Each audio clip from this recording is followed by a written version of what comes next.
We're not the BBC. Good morning, everybody, and thank you for dialing in today.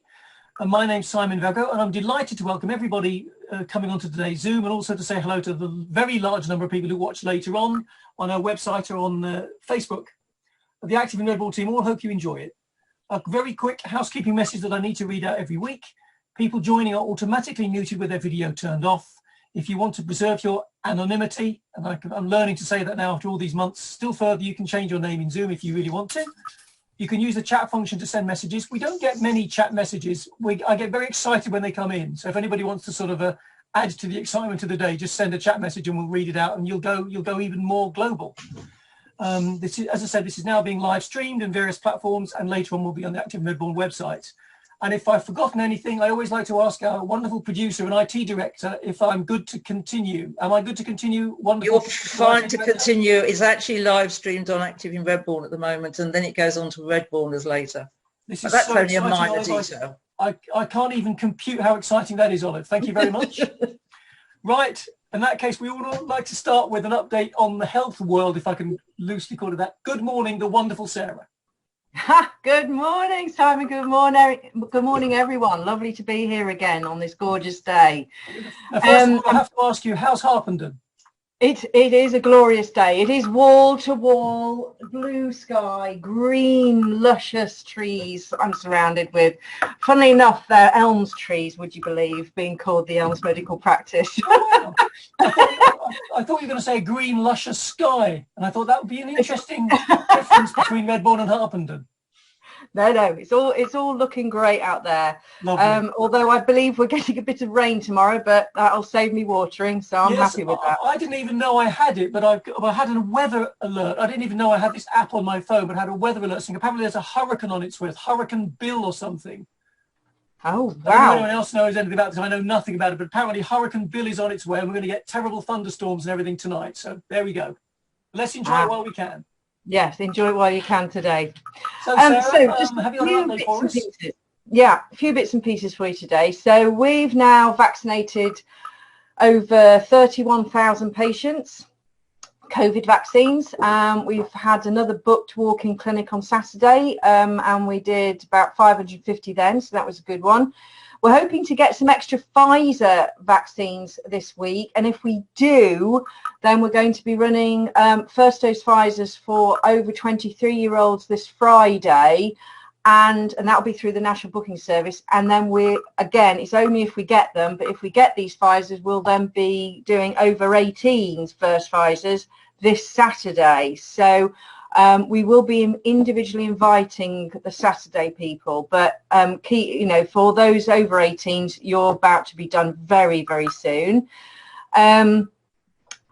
Completely different subject, diabetes. I want you just to bring this up today.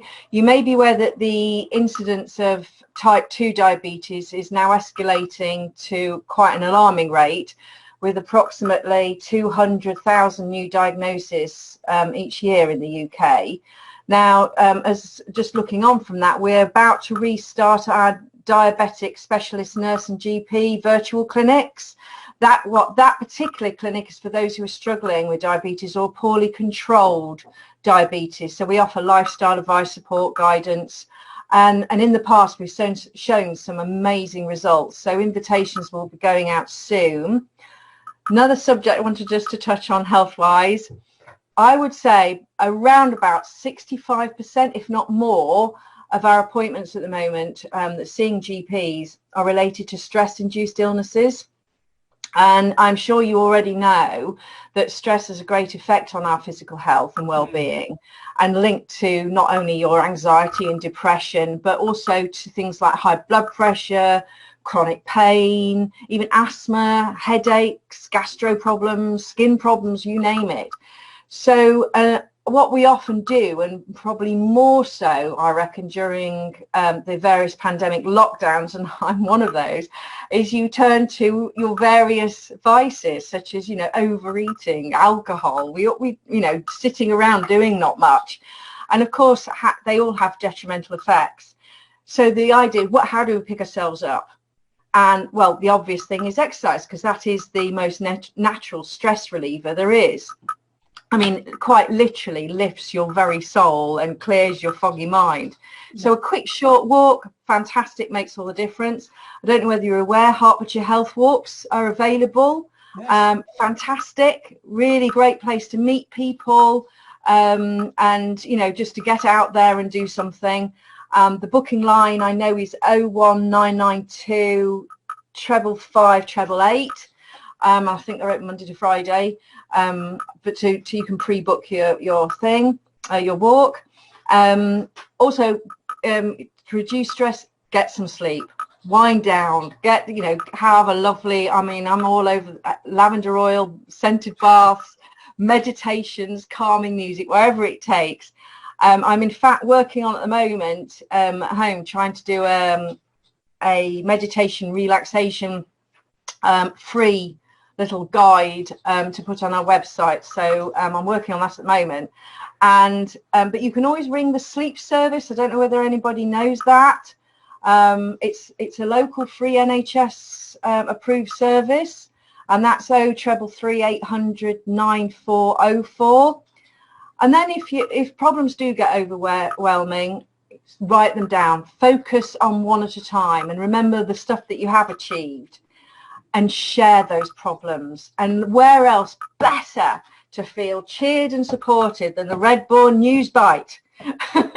And remember, we're all there for you at the Elms anyway, so please never be alone with your worries. And one final thing, Simon, sorry, I'm taking a bit of time. That's wonderful. One last keynote for summer: keep hydrated in this hot weather. Did you know most adults need about 2 to 2.5 litres of fluid a day? So if you think a mug is around, what, 250 mils, and a medium glass about 200 mils, something like that, then that means you need to be drinking 10 glasses or mugs of fluid a day. Children need a bit less. Pregnant women actually need a bit more. But you lose about 500 mils when you just sweat.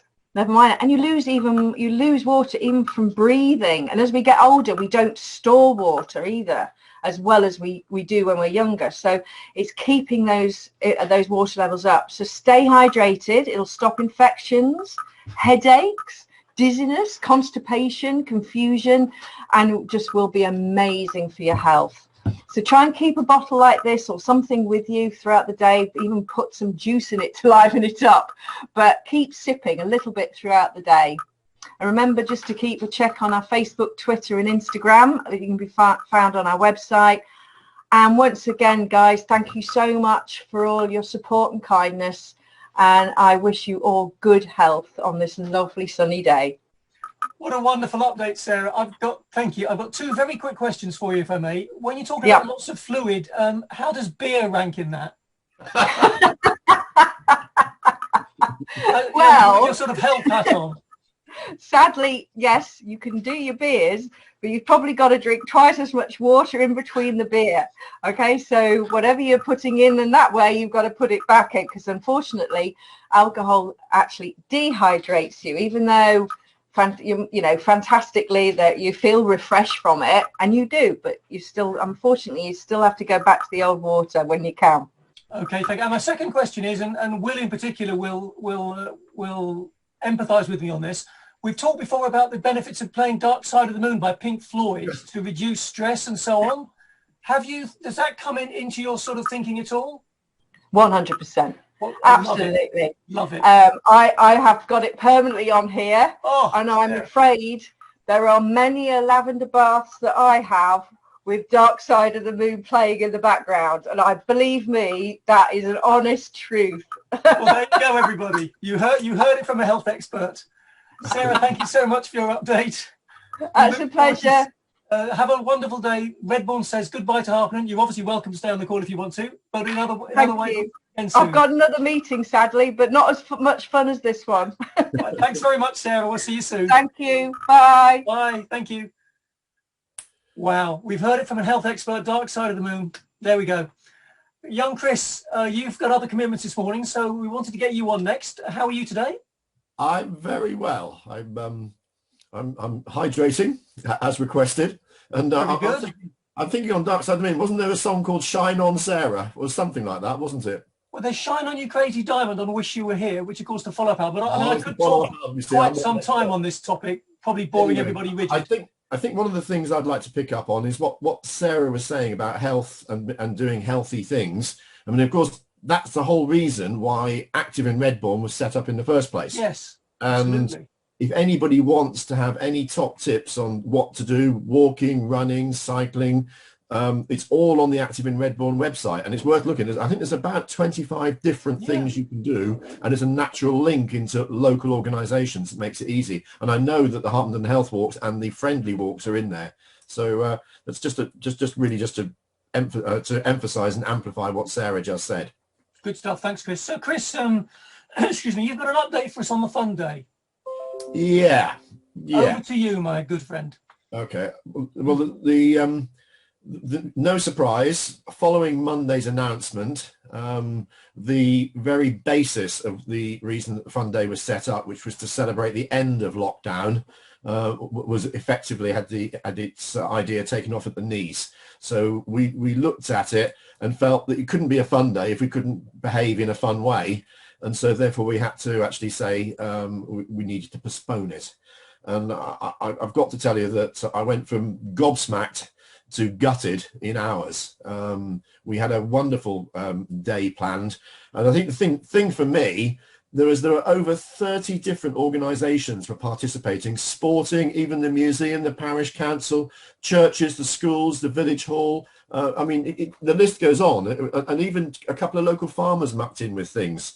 And in addition, there were actually even more individuals just rocking up and say, "Can I help?" So it felt really, really wonderful. And then, even things now like the prizes for the raffle. We've got a raffle that's basically, it's probably worth more than the GDP of quite a few countries in this world. So we probably have to have secure storage for all the gifts we've got. The one thing I would say is that the project is on pause. It's not gone away. There's quite a lot of the work has been done. We can dust it off and relaunch it. The plan at the moment is that we do another Fun Day on the 2nd of July next year. Now, you might say, well, why didn't we do it later on this year? Well, I think there's two things. Firstly, we're not sure that we will come out of lockdown in 3 weeks' time. It may carry on again. Hopefully not. But if it does, there are other events going on in the village, and we would be competing with them. And this was never intended to be a competition. It was intended to be complementary. So in that sense, it felt inappropriate. And then obviously you can't do it in the school holidays, and then you can't do it when it gets a bit nippy and cold. So currently, 2nd of July next year. I think that's about it. If you don't mind, Simon, I'd like to make one little advert. I think I don't mind, Chris. One thing that was resonant was the Redbourn feeds Redbourn. That was a big part of the idea, i.e. local businesses coming out, and they all chipped in with saying, "Oh, we can do this, we can do that," which was not about the profit motive, but was about making it a fun day. And I won't embarrass any of them by saying what that we're going to do, but there was something special from all of them. Now, the rest of us, we've got a free day, and I'm sure we'll find a way of using it. These guys need the turnover. So, if on the 3rd of July, you nip down to the high street and visit the tea rooms, Sean the baker, the curry house or the hub, and buy a coffee or a cake or something, that would help mitigate the loss that they've had from not helping us out on the Fun Day. And also the cricketers were very generous and were going to do, they're not in the high street, but they were going to be very helpful too. So if you could support those local businesses, I think that'd be a very good idea. End of advert. Thank you very much, because I think although we're not the BBC, we obviously don't normally allow adverts, but I think on this occasion that's a good one. So I think as I said, the rationale you've used to explain the postponement of the Fun Day is perfectly valid, and as you say, it's a shame, but it is only on pause. It is going to happen. It's going to be brilliant. Hopefully, we'll be able to resurrect all those wonderful things again, and maybe add some new ones and do it all again next July, which will be wonderful. Oh, I'm looking forward to it. And as you say, in the meantime, we've got some other great events going on in the village too. Exactly. Well, Chris, thank you. I know you've got to shoot, so thank you very much for that update. Cool. Cheers. Enjoy the rest of your day. I'll try my best. And I'll catch up with you very soon. Cheers. Bye. Thanks, Chris. Cheerio. Have a nice day. I'd now like to move to you, Will, if I may. Good morning. Simon. Good morning, Simon. How are you? Very well. But now you look very thoughtful today, Will. Is it just Zoom, or are you sort of in a very thoughtful mode today? Yeah, or slightly. Nothing from the disaster of the cricket, or? Yeah, well, I chose the right day to go. You Thursday, did. it just went kind of completely downhill from there. But Thursday, you could just about argue that honours were even. I think even then the New Zealanders had a slightly better day of it. But yeah, that was great fun. I was thinking about your question to Sarah, Simon. I like to say, it says that beer is proof that God loves us and wants us to be happy. Oh, very good. I've never heard that. I like that one. Yeah. Very good. Yeah. So, Will, have you got any particular thoughts for us today? Yeah. I was actually sitting, Simon, watching the news last night and was still a bit undecided as to what to say in my thought this week. When a story featured in the regional news that moved me very powerfully. I say moved me, what I really mean is shocked me to the core. It was a short interview with two young Jewish men in North London and their recent appalling experience. They'd enjoyed a meal in a local kosher restaurant and had paid the bill and left. And as they walked along the pavement, still chatting away, these two friends suddenly became aware that they were being followed. And then it began. They were subjected to the most vile torrent of abuse, name-calling and threatening language. There had been no incident. There had been no bumping into someone or misunderstanding first. Just an unprovoked volley of abuse and verbal aggression. It left them incredibly scared and saddened. When the local news reporter interviewed them both, the men said that they had, on a very small number of occasions, experienced the odd comment or name, but nothing like this. The news item went on to talk about the 400% rise in anti-Semitic attacks being reported in this country currently. This particular incident was now being investigated by the police, but it didn't sound too hopeful that anything much would come from that investigation. The news reporter also interviewed two teenagers in that area to find out if this sort of thing had been their experience too. And with great bravery on their part and huge sadness on mine, they told us of the most appalling comments that got bandied about on social media. Hitler was right. He was a man ahead of his time. That time is coming. It won't be long for you. Horrendous and sickening. Mm. I'm a practicing Christian, but the freedom to practice my religion or for anyone else to practice theirs or not to have one is a fundamental right and basic principle and feature of any so-called civilized society. One of the young men interviewed spoke about how he had lived nearly his whole life in that neighborhood. That was his home. It made it all the worse, but in some ways it didn't matter. It didn't matter if he'd been there 30 years or 30 minutes. You don't earn the right to be treated respectfully and well because you've quietly earned that right by keeping your head down until others feel you've been here long enough to be respected and allowed. So what's going on? How can we possibly be this blinkered and forgetful about the plight of the Jewish people? Did the Holocaust, one of the darkest stains in all history on the human copybook, somehow get Tipexed out of our consciences and our memories?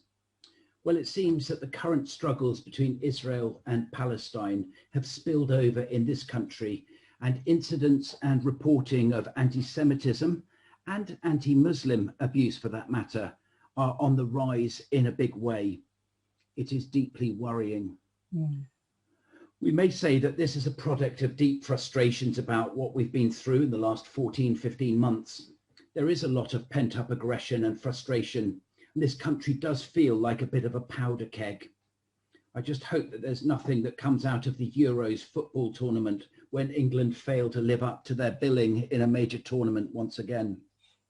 I really hope I'm wrong, but there is always a danger that the ugly side of football is never far away, especially when sunshine and beers are in the mix.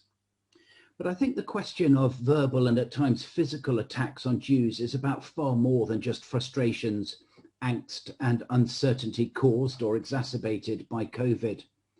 Ask any paid up member of the Labour Party. It has been going on for some time.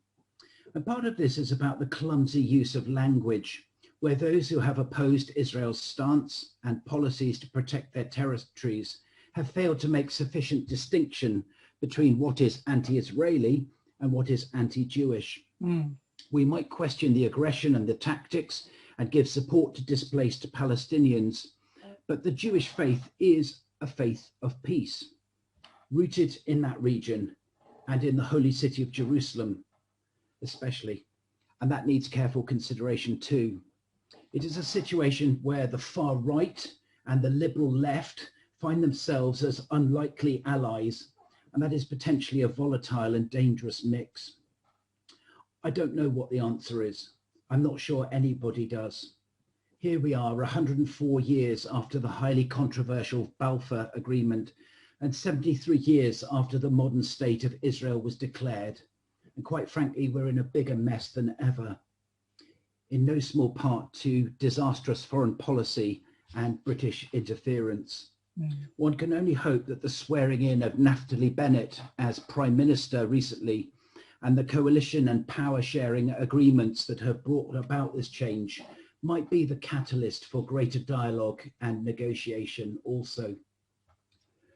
The best training I ever experienced in my working life was a 5-day residential course on transforming conflict.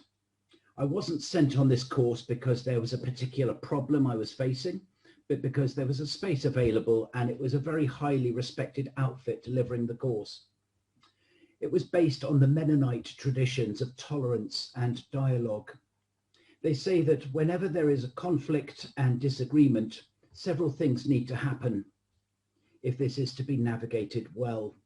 Firstly, you need to move towards the conflict rather than run away from it. You then need to acknowledge the source or sources of the conflict and the factors involved and listen well. Then you need to try and measure the extent of the conflict, the depth of feeling and dangers. And then you need to try and identify ways of de-escalating it. It is difficult and dangerous at times, but the first step is always the most important, to engage rather than to evade. Perhaps that's something that we can all do in life, not just about people of other faith or culture, but anyone we come across, because we need to engage and appreciate all that is rich and varied about this life. Because when we don't, I think we genuinely miss out on something and some people that have much to offer us and much to teach us. As one wise voice said, diversity may be the hardest thing for a society to live with, and perhaps the most dangerous thing for a society to be without. Wow, that's a great final quote there, Will, and a very sobering message. I must admit, I hadn't heard that news item. I don't know whether I told you the other day, but to preserve my own mental health to a large extent, I've switched off from a lot of news because it's all so depressing, and I can't do anything about a lot of it.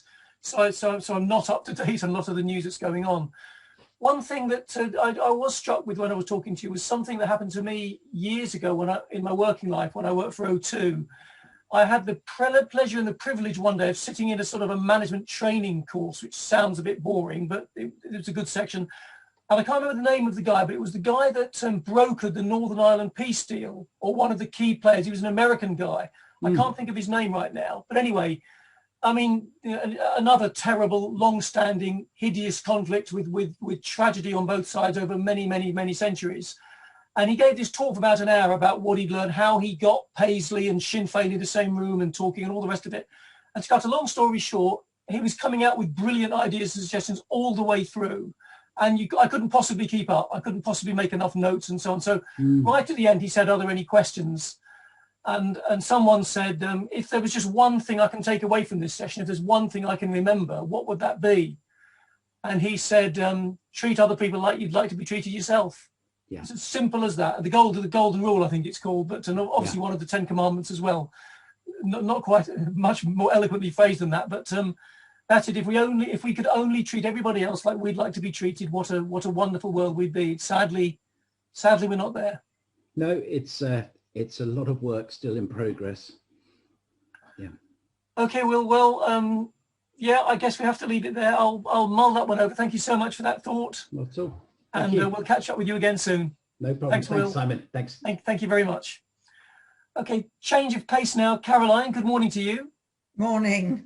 And how are you on this lovely day? I'm very well, thank you. Yes. Very good. Now, we want to talk a little bit about something quite cheerful, or very cheerful actually, which is the resurrection and ongoing success of the village market. Yes, indeed. Yes. Can you tell us a little bit about about the background to bringing it on again and how it's all going? Okay. Well, I was involved in the Christmas market for a number of years and was attending a meeting in the parish centre back in 2019, and we were talking about things that might be good for the high street, might be enjoyed by people who live in Redbourn, and lots of really good ideas were thrown into the mix. And I put up my hand and said, of course, it'd be quite nice to have an occasional market. So I then offered to help start it off, and Teresa Finnegan and I have worked together since the first market on the 12th of October 2019 to start and grow this little event that happens once a month. Obviously, we had the terrible blip that was 2020 in the middle of it. So yes. After the 2019 market, we had a bit of a gap. But when we relaunched in June, it was last year, we found 7 stall holders who were prepared to come out. That was all we had. I think they were all food stalls. And I said, I'm not going to charge you anything for being there. Please just come. And I know how pleased everybody in the village will be. And it was a fantastic market.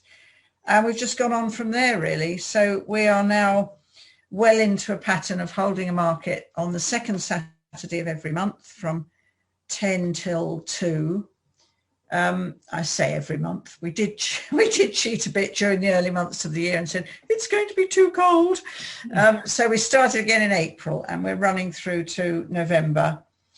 And we're now getting a regular group of people and some who come occasionally and make up a lovely mix of traders who this last week was a very successful event with 17 stall holders. And I had a chat with each of them during the day, and they all seemed to have really enjoyed it and had a good, successful market. You amongst them, Simon? I was indeed, and it was a lovely day. As you say, there was a lovely mix. All the proceeds of the books I sold went on buying things from the other stalls, which I suppose is the that's the whole point. Very good. Yeah. Yeah. So they're going to continue till November, did you say, Caroline? They are, and then hopefully the Christmas market will happen in some form or other. Super. Now, if anybody listening wants Sunday, it's usually held on Advent Sunday, which is actually the 28th of November. So we'll have to work out whether we're going to do our regular market in November and the Christmas market later in the month. I'm not sure yet. Okay, but the Christmas market is definitely very much on the agenda as well, isn't it? Yes, it is. Yes. I'm not really involved in that anymore, but I'm going to give a hand with stallholder bookings. Oh, super. Now, if somebody wants to have a stall, Caroline, what do they need to do? Who do they need? Is it you they need to contact, or what would they do? Well, there is for the Christmas market or for or both. Both. Well, it is different at the moment. Sorry if that confuses things, but the regular monthly market has its own email address, redbournvillagemarket@gmail.com, and a small website recently formed, which tells a little bit about the market and gives the contact details. And an email will drop through into a box that I access on a regular basis, and I'll send out information about when the next market is, booking form, and the information they need. As far as the Christmas market goes, that has a much more interactive website. It needs to be switched on, I think. But once it is, you can pretty much book online for that.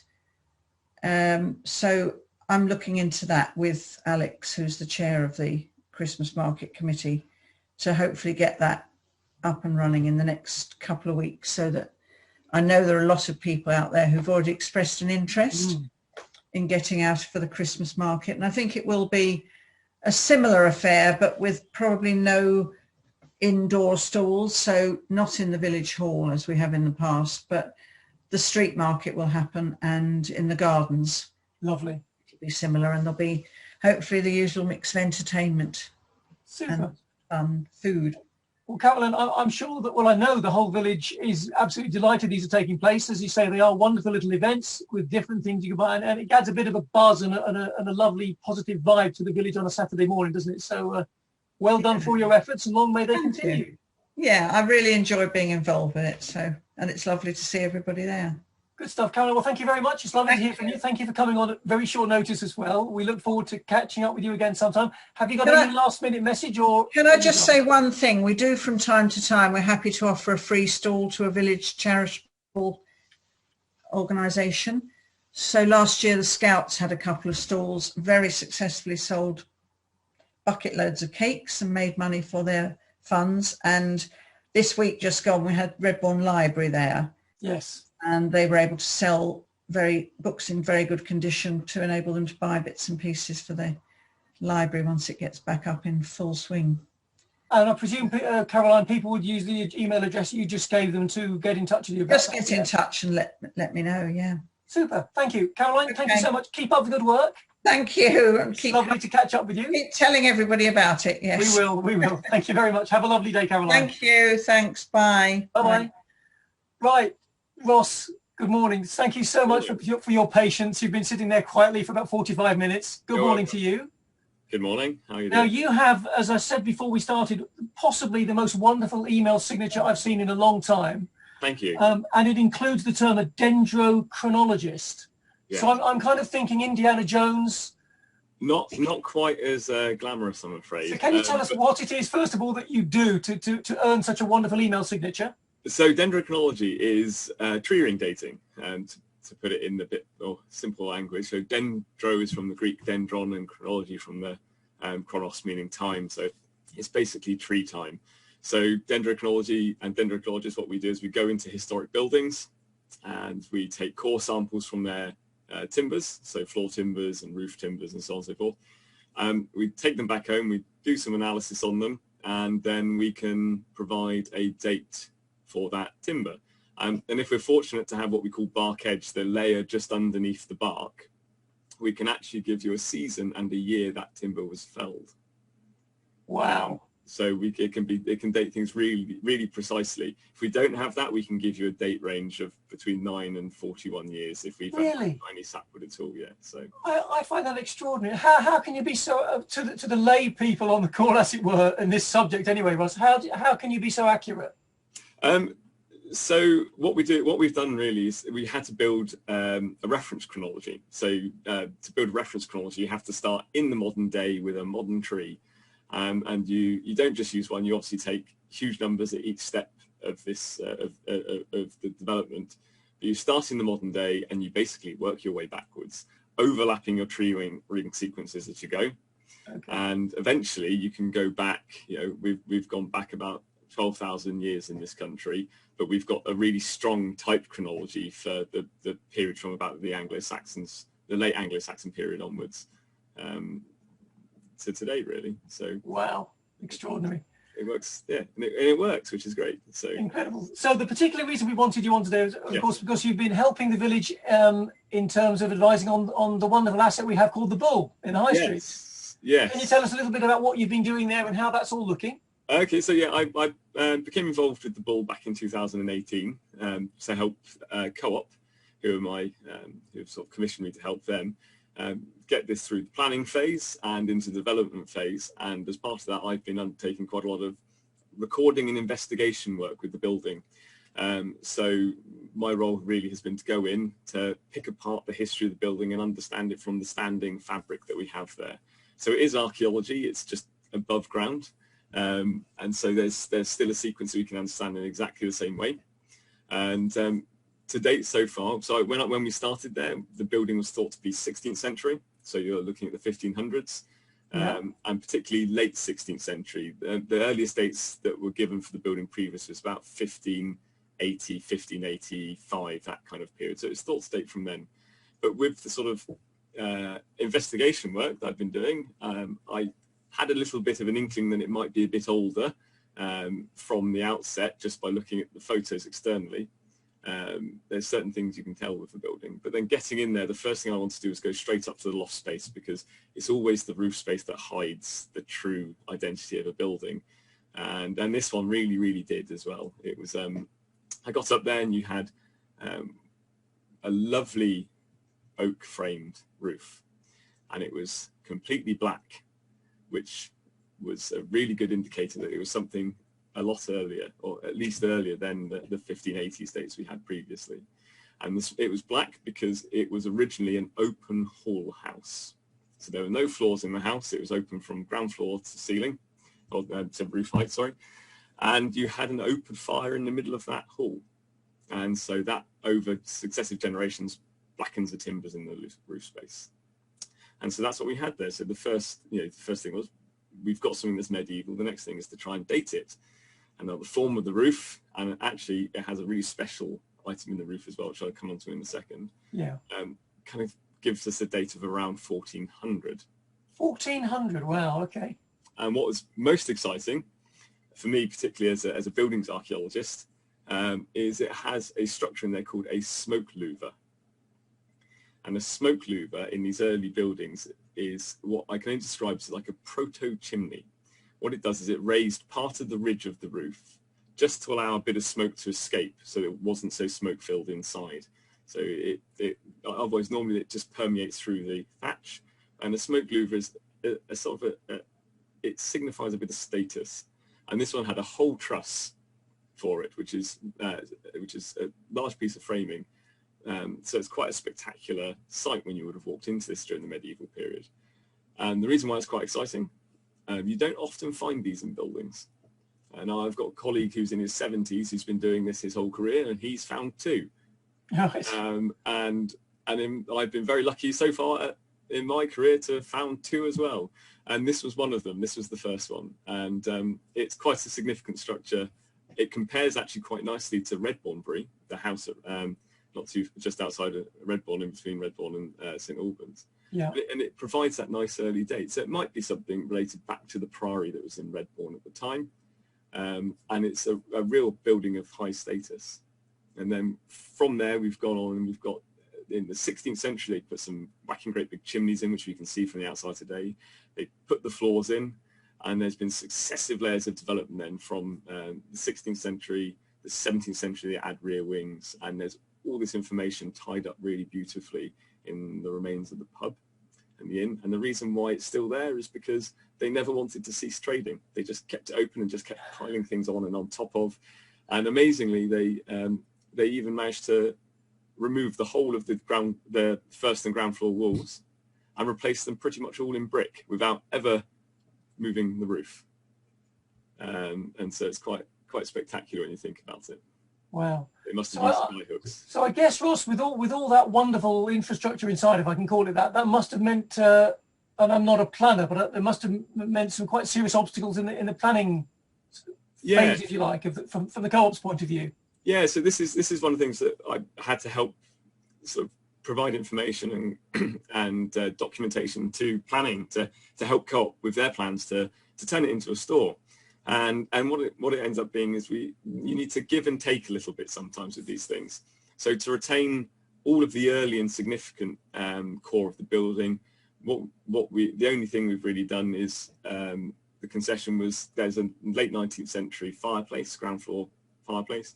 That's being removed only up to first floor level, and it's still being retained above. So the ridgeline will stay unchanged, and that will be supported on steels, but that's been a bit of a give there. And of course, out the back, we're then doing, they've taken down part of the old rear extension. There's a sort of a post-war extension off the rear that was there, and that's come down, and we've put trenches and so I've obviously been observing any excavation work there as well. So we're just mitigating any archaeology and heritage impact by observing absolutely everything, really. Super. And I know it's not really your area, but do you have an idea on when the work might be complete there? Ish. Ish. Well, no, I hold you don't. to it. I know I don't, to be honest. I think there's an optimistic date, and then but I think the idea of the programme is hopefully later this year it will be opening. I think it's the plan, but I haven't got any exact dates from Cole for that yet. Okay, now one other thing, I had the fortune to go on a little guided tour months and months ago with my sort of parish councillor hat on around the Cole, and I seem to remember they were going to do some sort of glass display so you could still see some of these structures from the store. Have I got that right, or have I got that wrong? There has been talk of it, but I've not been given any formal plans of things for that yet. Oh, okay. So, but we'll hopefully find out, and they'll of course keep me up to date with any plans like that. It would be nice, for example, to see that parts of the roof, I suppose, while you're walking around. So it sounds like it's going to be a really fascinating store to walk around. It will, yeah, it will be really interesting. One of the things that I have agreed with Co-op as well is that I'll give some talks, so I can talk about the pub, or the inn. I would also be able to demonstrate all through photos as well and drawings and everything else what we've actually been finding. So it's not just sort of me sat here going, well, this is really interesting. Yeah. I can actually show people and provide people with some nice visual imagery, and so they don't have to just imagine. And there will be a report as well. There'll be a full archaeological report on the building, also the excavation works as well, and that will be made publicly available as well. So anyone who is interested, that will be there, and it will be fully illustrated as well, photographs and plates of what we've found and what we've been doing.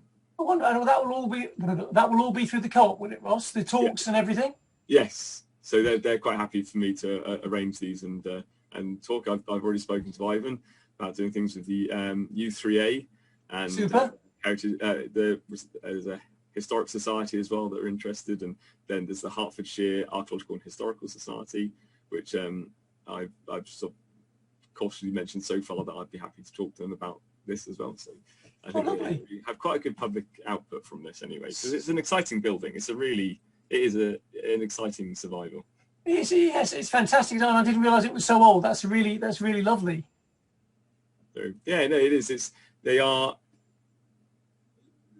We don't know about these buildings until someone looks, really, do we? And of course, a lot of these buildings, when they're originally listed, a lot of them were from the 50s, 60s, 70s, 80s. Since then, our knowledge of form and style has come on such a long way that we can start just looking stylistically and start understanding that they maybe fit into a different era altogether.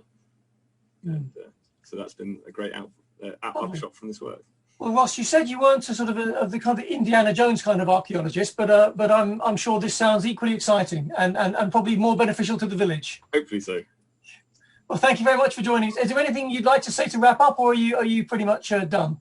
No, I'm pretty much done, unless there's anything else that you can think of. But no, I can't, Ross. Well, there probably are lots of things. As soon as you've gone, I'll probably think of about 15 different questions I should have asked you, but I think that will do now. So first of all, thank you for your wonderful efforts in terms of helping us preserve this wonderful building and the work you've done in it. I'm sure the whole village appreciates the work you do, and we're fascinated by having such a wonderful asset in the village. It's fantastic. Super duper. Thank you very much. You're welcome.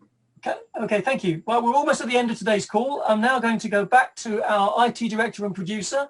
Oliver, are you still out there? Yeah, Simon. I've just been picking up a few more things during the talks this morning, and it's quite interesting. As your slide says, we're not doing what's new, we're doing on and off, because obviously with the government announcement, lots of things are changing. So over to you, Olive. As you've heard from Chris, the fun day is off until next year.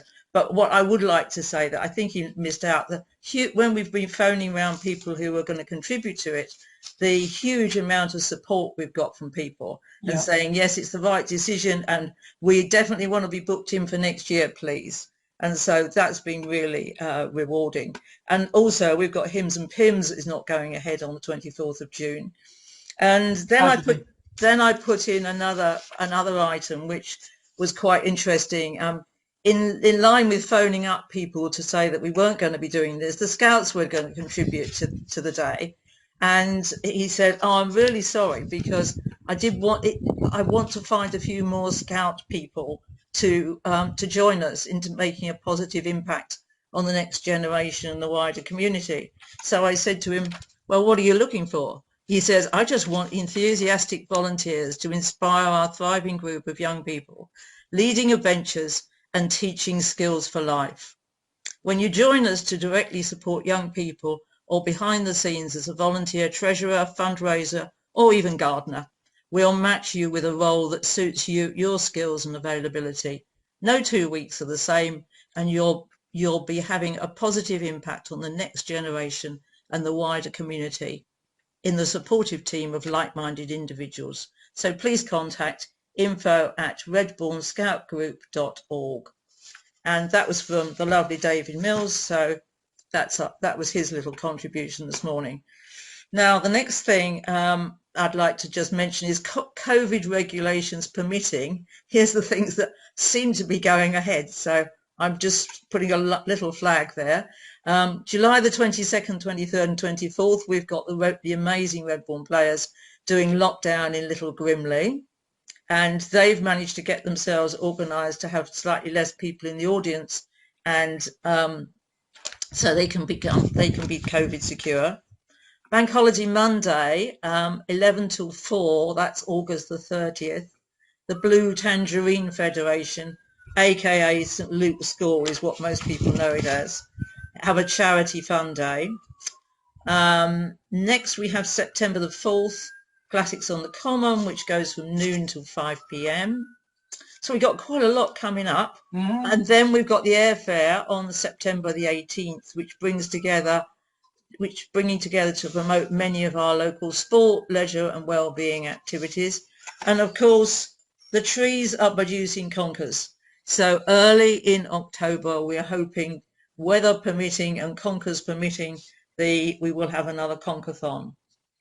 So that's those ones. I also thought I would add in that when I was listening to Sarah this morning, of course, we've got all the YouTubes up on YouTube for Active in Redbourn to help with sleep, meditation, exercise. They're all still up on YouTube for anybody to use free of charge. So do look at some of those for stress relievers. You'll find there's a very interesting selection.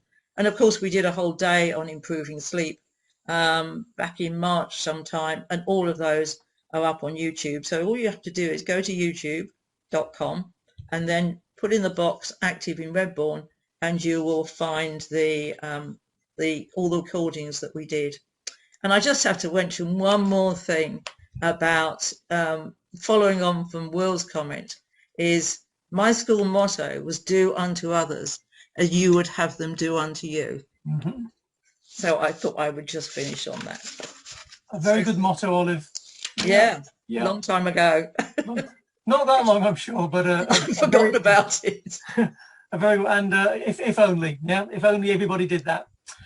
So that's it for this week, everybody. There's no Redbourn Recommends this week. If anybody has any Redbourn Recommends that they want to feed into us, please do so in the remaining shows that we've got left. We look forward to them. They have been wonderful.